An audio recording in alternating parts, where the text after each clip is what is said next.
Welcome to Water, Waste and Energy Committee meeting 8:02, Wednesday 12th of May.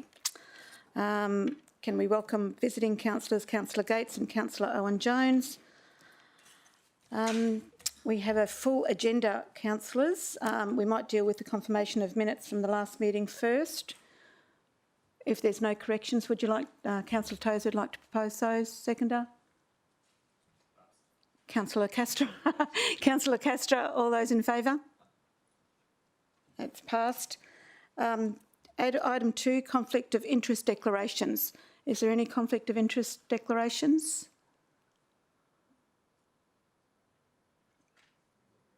Councillor Hamill, have you got any, given a couple of agenda items that you may...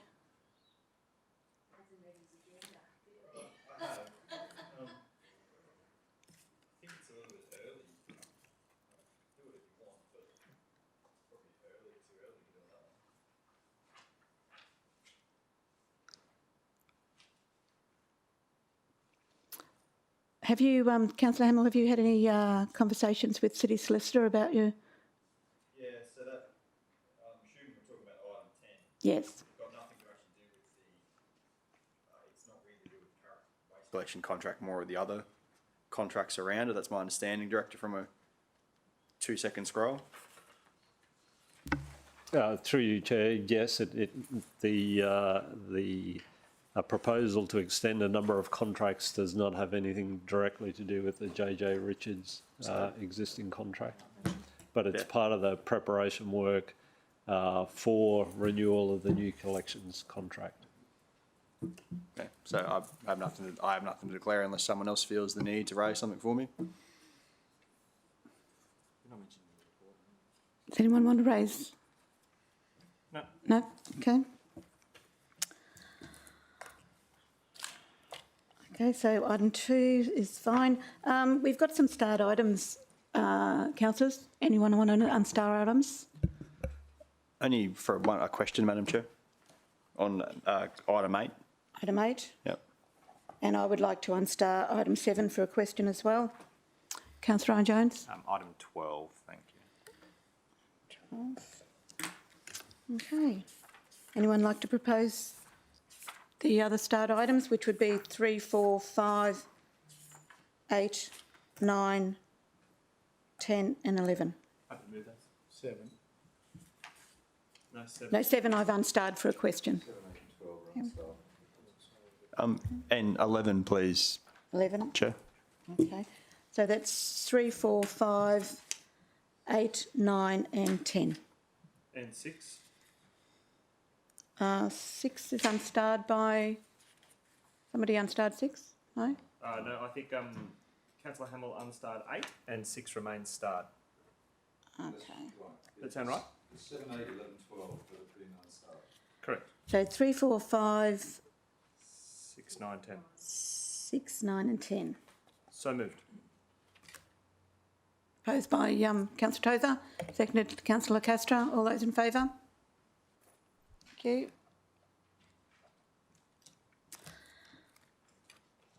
So we, item number 6.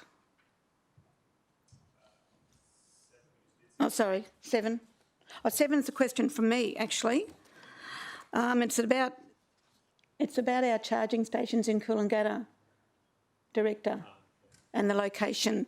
I brought it up with you recently that I didn't think the location, I wasn't consulted about the location, and I think it is problematic.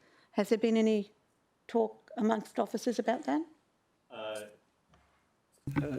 Through you, Chair, I went back to them and asked what consultation had occurred.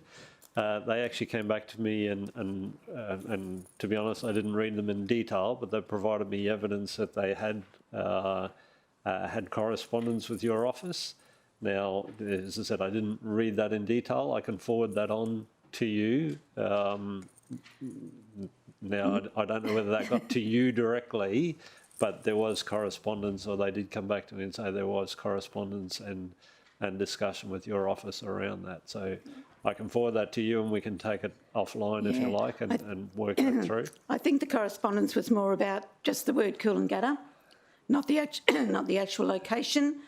And I certainly didn't know they'd been installed, and nor did my office. Have we got any stats on usage at the moment? Not for that one, but we do have regular stats on usage that is provided by the vendor who manages these things Australia-wide. The last update I got was that the actual station at Kurrawa was the most utilised charging station in Australia. But I haven't got any stats on any of the other stations, which includes the one out here. But I can follow that up and disseminate that as well. But I'll forward what they sent to me, because I asked them how come we hadn't had the conversation, and they come back and said, well, we did. But I can forward that on to you, and we can talk through that. I'd be interested to look at it, because I can't remember seeing anything apart from what I saw in minutes, which was just said Coolangatta at some stage. Yeah. And I think I asked you when Coolangatta was going in, you weren't sure, and then the next thing I knew, the stations were there. Was built. Yeah. Yeah. No, look, I appreciate, and as we discussed, I wasn't convinced that the location that they picked was the best location either. It's just going to cause traffic problems, I feel. Yep. But I'm happy to move the recommendation, if I have a seconder. Councillor Peter Young. All those in favour? That's carried, thanks. Just, Councillor, out of general business, just for everyone's awareness, we've actually just installed solar panels on the chambers here, and they will be connected up tonight, I'm reliably informed, 100 kilowatts of solar energy in the chambers. Very good. Sorry.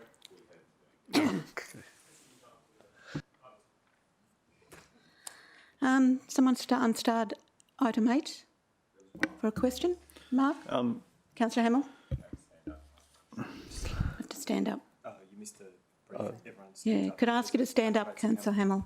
Gotcha. It's so you can be seen. Understood. Madam Chair, through you to the Director, very supportive of the removal of this weir and have had several briefings with officers, but I'm just wondering if the Director could clarify that there's been strong public consultation out in this area. They're a very, while a small community, a very loud community about these kinds of things, especially their waterway. So I'm looking for some assurance that there's been strong public consultation done on this one. Through you, Madam Chair, I'll get Josh to just speak to this. The proposal, at a high level, the proposal to remove the weir has been identified through a number of studies over a long period. So it's not a new proposal or a new discussion. I'm not aware that we've ourselves have conducted extensive consultation with any of the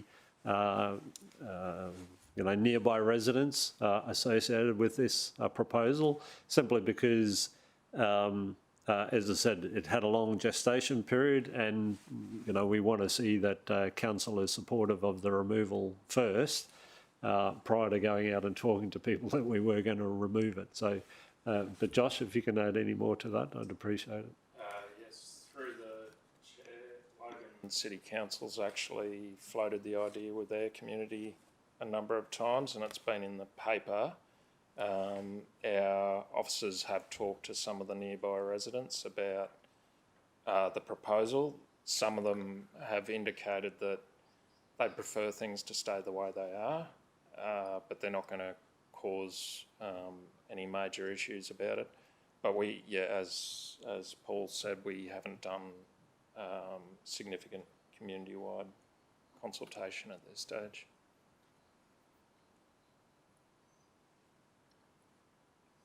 Councillor Owen-Jones? So a couple of questions. Do we do any water quality testing on the in and around that waterway?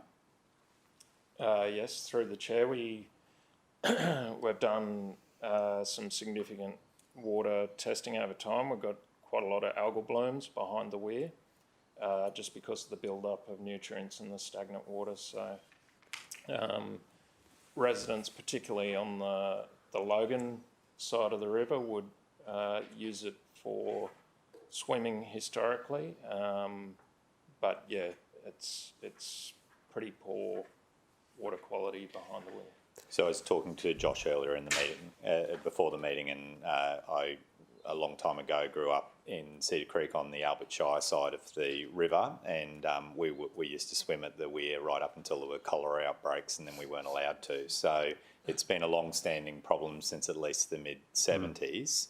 I'm interested in any environmental impacts that there might be in regards to the removal of the weir, and in particular whether or not there are any challenges for habitat for platypus, and whether or not the city and Logan have had to give any consideration to those impacts. Yes, through the chair. The construction for all the decommissioning timeframes will occur outside platypus breeding periods. So we're looking at winter next year. So that will obviously coincide with lower rainfall periods. We'll also have to go through some significant state approvals before we can remove the weirs. So we've started that process now. So there will be, those studies into the environmental impact will be well done by the time we get to that stage.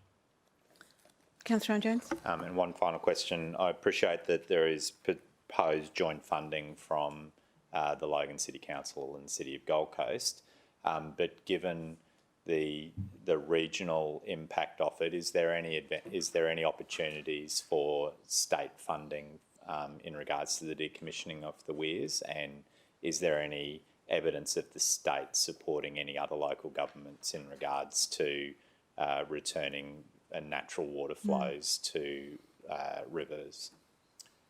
Through the chair, we have explored opportunities for state government funding. Unfortunately, we haven't identified any potential sources of funding at this stage. My understanding is they will say this asset is a local government asset and we should have carriage of the removal. But Paul, I'm not sure if you have any other thoughts on... Through the chair, no, I'm not aware of any other opportunities, but they're ones that we can always pursue once council has made the decision and is supportive of the removal. We can formally write to a number of ministers and seek funding support. Councillor Jones? So it might be the committee gives some consideration to a 3, which is that the mayor writes to, so the Gold Coast is lucky enough to have the Minister of Environment as a member of government. So I think it would make a world of sense for the Minister to be informed of the city's commitment to effectively returning natural water flow, and it may very well be a project that the current state government is interested in co-investing with the 2 councils in, and if we can get them to contribute some of the costs, that would be well received. Excuse me, Councillor Jones, is that contributing to the cost of removing the weir or the water quality, returning the water quality? So I think that one does the other. So we remove the weir and we improve water quality, and ultimately we may also improve habitat for something like the platypus. So if anybody's going to be excited about that, it's going to be a state government environmental minister who sees the advantages of looking after our much loved platypus. It might end up being the mascot for the 2032 Gold Coast Olympic Games. I'm happy to add that number 3. Did you get that down, Rebecca? Yeah. That the mayor write to the Minister for the Environment and Heritage Protection and Great Barrier Reef. Who is Megan Scanlon? Yes. requesting support or funding, support for funding? Oh, MEA. Requesting funding, Councillor Owen Jones?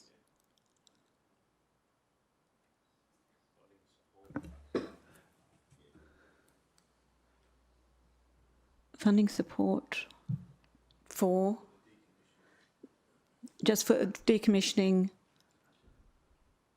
of the Luscombe Weir. It's not heritage protection anymore, sorry.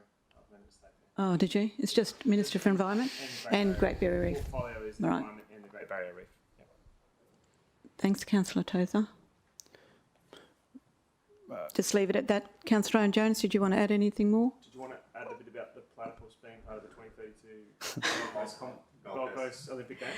Or no? Can I just one more question for Josh. I did read the report, but is there any time frame put on when we would get like a decent water quality back for recreational use after the removal of the weir, or is that a open-ended question? I mean, we should see some improvement soon after the removal of the weir. During the process of removing the weir, there's a significant amount of sediment behind the weir that we'll have to remove so that there isn't impacts on the downstream waterway after the weir's removed. But we would expect significant improvements in that section of the waterway pretty For soon recreational use. after the removal of the weir. Okay. Councillor Hamill, followed by Councillor Young. Madam Chair, I'm probably looking for, I'm supportive of the Mayor writing to the Minister, but wondering if, since there seems to be an interest in the ongoing water quality after the decommissioning, if maybe that should be, if we're going to write that, requesting funding towards that as well. I know from meetings with officers that deal in the catchment management and the water quality unit that they're running off pretty limited resources, and maybe if there's a chance to be sending a letter, we could be requesting money towards that side of the mix as well to be able to track the ongoing water improvement. I'm happy to include that. Not sure what that wording Decommissioning the looks like. weir and rehabilitation of the yeah, natural waterway.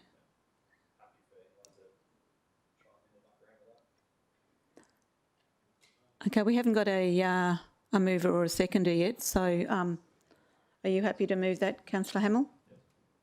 Seconder? Councillor Peter Young? Okay, would you like to speak to that, Councillor Hamill? Oh, a question from Peter Young first. Thanks, Chair. I think this report's silent on the treatment of the material that's actually been drawn from the weir.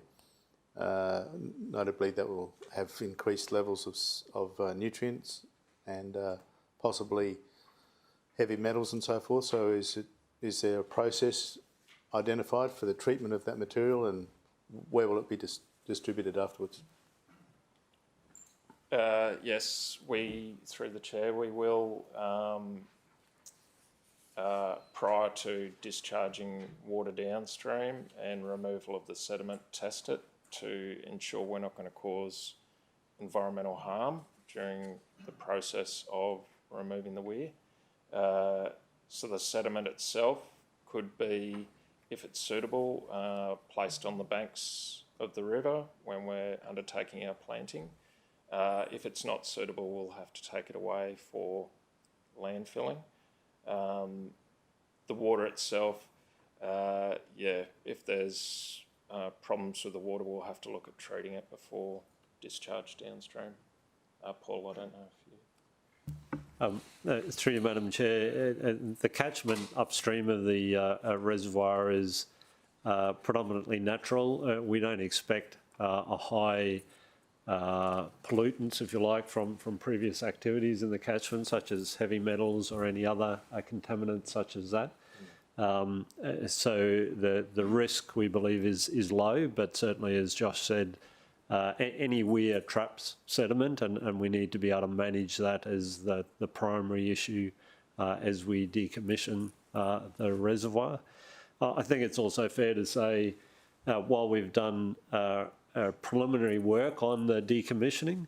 As Josh outlined, there's a whole list of further environmental work that needs to be done that flows from council support to progress the decommissioning. And obviously those issues will be identified and built into the management plan, and also the possible staging of the decommissioning of the structure as we go. For those who perhaps aren't familiar with the site, Josh has prepared a small presentation if you wanted to have a look at it. It doesn't specifically deal with these issues, but it gives the site and some of the context. So happy to present that if committee is interested. But as I said, I would like to see that too. there's a range of environmental approvals that are required prior to formally commencing the actual works. Thanks, Madam Josh. Chair, is it Yeah. okay if I sit to read my Yes. notes of the presentation?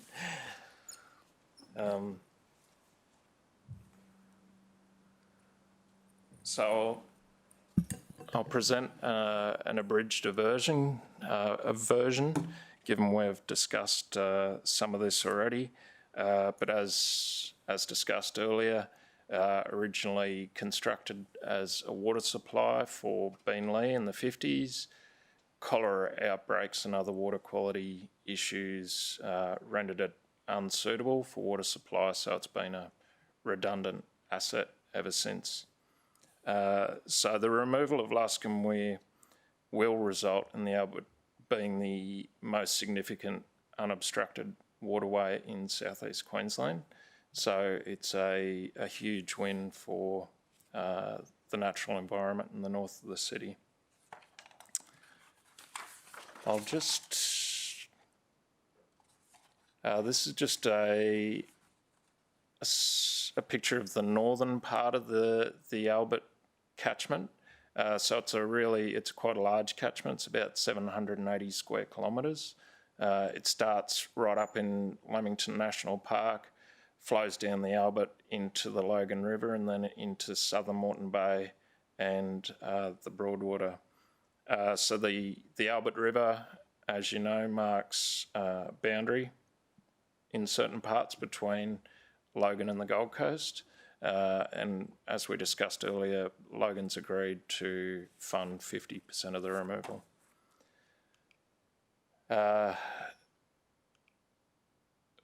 Sorry.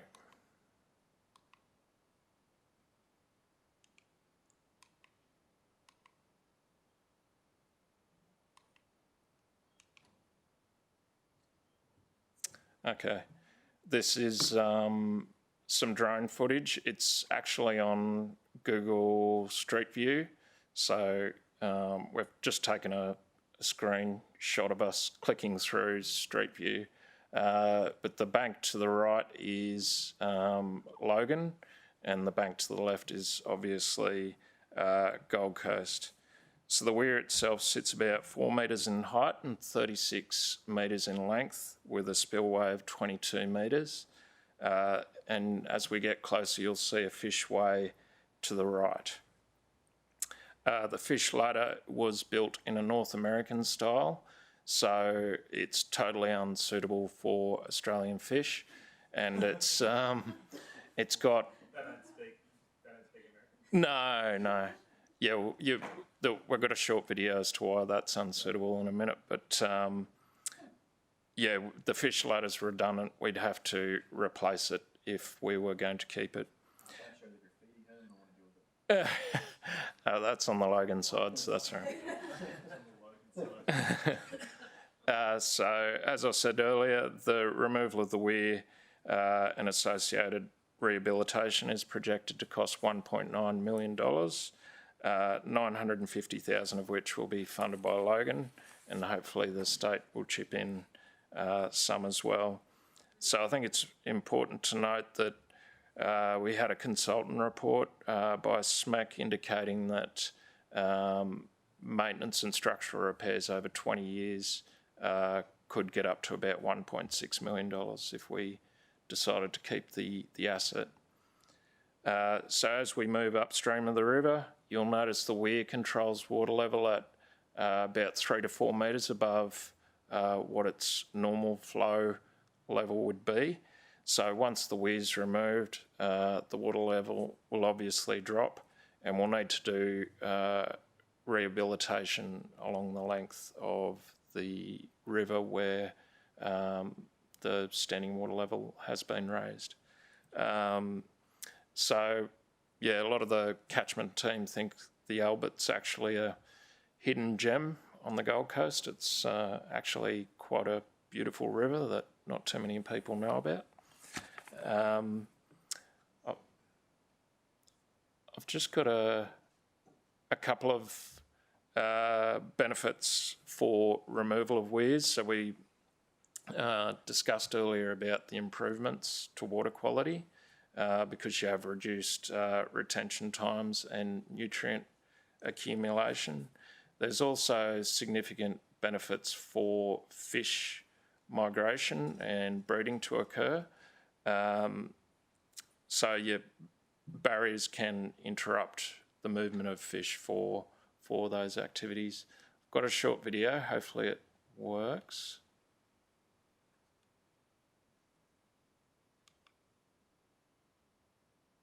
Area in the system upstream from the estuary. Old fish undertake migrations throughout their life cycle to reach feeding grounds or breeding grounds, but it's particularly important for those diadromous fish species, those migratory ones which spawn in the estuary and then the juveniles migrate up to fresh water. So the barriers stop that migration and that reduces fish populations. And we're talking some of the most important fish species in Queensland. Really important recreational, commercial, indigenous fish species such as Australian bass, jungle perch, sea mullet, freshwater mullet and longfin eels. So yesterday we came down, we put the fishway trap in just to monitor fish numbers to see how many we're getting. And yeah, pleased to say that we're getting good numbers. We got 1,200 fish yesterday come through, and the majority of them are juvenile fish, little sea mullet 28 millimetres long, up to about 40 millimetres long. And these fish are the weakest swimmers. They're not very good at negotiating high velocities, or they're not very good at jumping. Our fish, they're really, really lazy. They're not like Atlantic salmon. So, yeah, sorry, I had to cut him off there. He went on for quite a bit longer.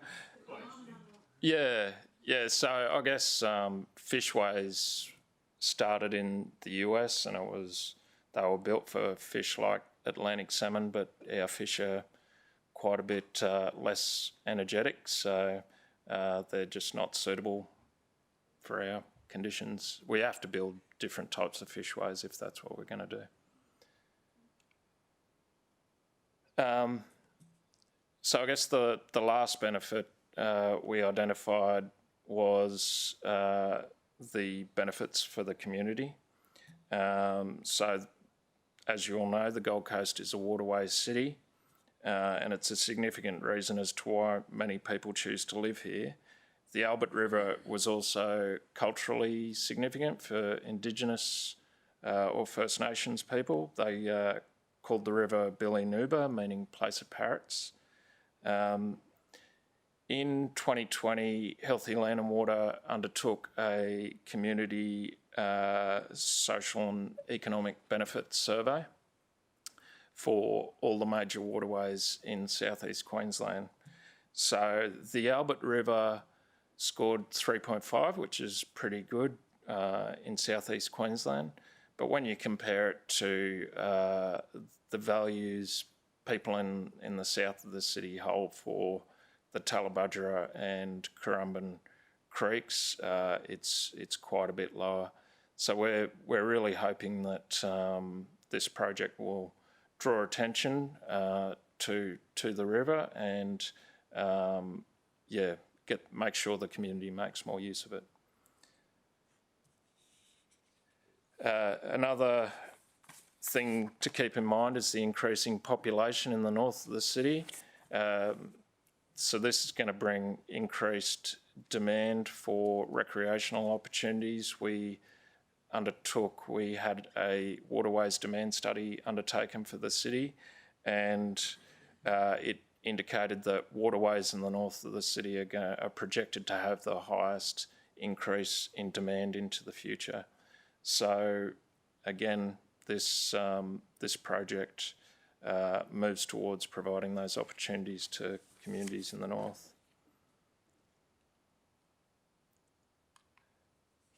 So again, just in summary, the removal of Luscombe Weir is an important step, we think, in creating a significant ecological and recreational asset in the north of our city. As outlined earlier, it will do this by improving water quality to enable greater recreational purposes to occur. It will improve fisheries in the river itself and in Moreton Bay and the Broadwater.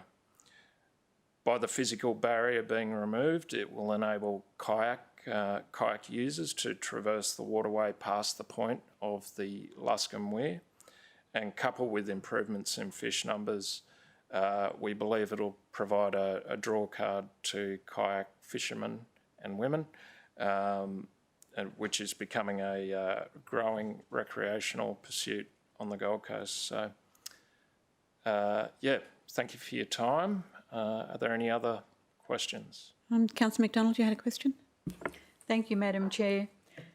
With the removal of the weir, there's going to be a significant water drop upstream.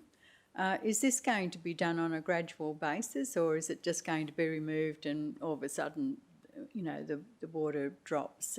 How are you going to do it? Through you, Madam Chair, we haven't finalised exactly how we're going to do that at this stage. That'll be done in our detailed design processes and our ecological studies to make sure that we're going to minimise any damage.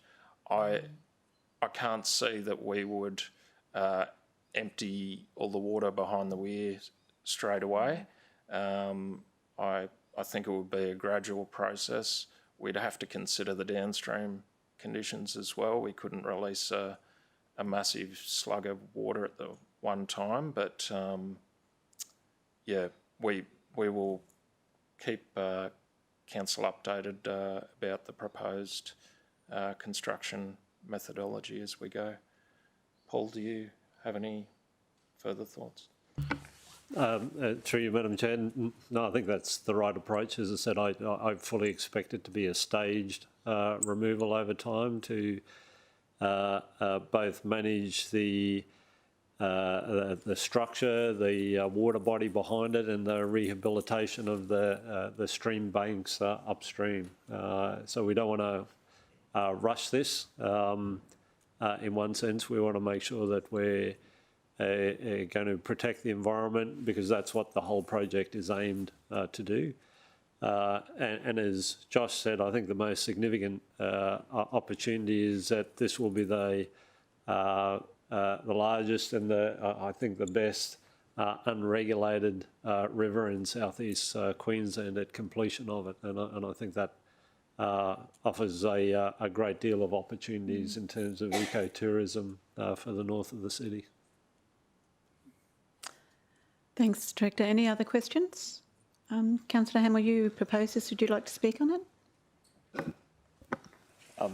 Very quickly, Madam Chair, to say that I think the officers have touched on a really important point, that this is a fairly important river in the city. While it forms a boundary with our other LGA counterparts on the other side, and isn't the most well-known river, there's more people moving out to this area. The usage in the river is increasing. So this is an important step to opening that up. And definitely on the points of the water quality downstream. What probably wasn't touched on is that the Albert doesn't make it all the way to the bay. It connects into the Logan, which goes into the bay, and there's no detail in the report, but the Logan River is in a pretty poor state, and that there's a hope in this too, that by removing this and increasing water flow into the Logan, we may see an improvement in that river catchment as well, which all does flow into the bay and into our Broadwater. So something that is kilometres and kilometres away from where most people connect going into the water of the Broadwater. It's all connected together and really an important step. And one that, while I know it only says 1.6 million in maintenance, we see that regularly blow out. So I think purely from a money point of view, we can do this now and most likely save ourselves money in the future as well. Thanks, Councillor. Any speakers against? No? We'll take the vote. All those in favour? That's carried. Thank you. Director, I think the rest of our agenda items are enclosed. I'll just read out the reasons. Item 11, negotiations relating to a commercial matter involving the local government for which a public discussion would be likely to prejudice the interest of the local government. Item 12, the local government's budget negotiations relating to a commercial matter involving the local government for which a public discussion would be likely to prejudice the interest of the local government. 13, the local government's budget rating concessions. And 14, the local government's budget rating concessions again. And 15, again, it's a budget issue for our government, local government. Anyone like to move us into closed? Councillor Hamill, and seconded Councillor Tozer. All those in favour? That's carried. Can you